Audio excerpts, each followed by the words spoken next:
ஓதி படித்து இறை வகுத்து முறை தெரிந்து வாழ்வதே வாழ்க்கை என்று சுட்டிக்காட்டினான். கூறியதை திரும்ப கூறான் திரு வள்ளுவ தேவன். அச்சத்தை அகற்றி அயராது பாடுபட்டு எச்சத்தே வாழும் தமிழ் மக்கள் அச்சமில்லை அச்சமில்லை அச்சம் என்பதில்லை என கலந்த மக்களுக்கு சுதந்திர உணையூட்டினான் பாவலன் பாரதி. மாட்டான் படை கண்டு தோற்று மாண்புமிகு நாடு, இயற்கை வளமைந்த இன்பத் திருநாடு, செயற்கை வளமைந்த செந்தமிழ் நாடு. அப்படிப்பட்ட செந்தமிழ் நாட்டிலே ஒரு பகுதியானது இந்த மதிவெளி நாடு.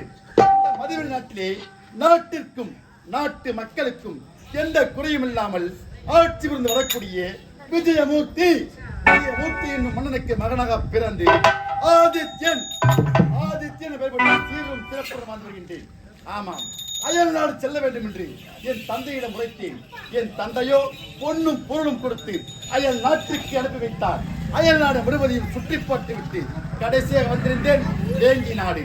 வேங்கி நாட்டு இளவரசி தமிழ் நிலா என்ற பெண்ணை சந்தித்தேன். இன்று மனமும் ஒரு மனமாந்தால் நாங்கள் செய்து கொண்டோம் காதல் திருமணம். இப்போதே செல்ல வேண்டும். என் மனைவி தமிழாவை காண வேண்டும். கண்ணே தமிழா.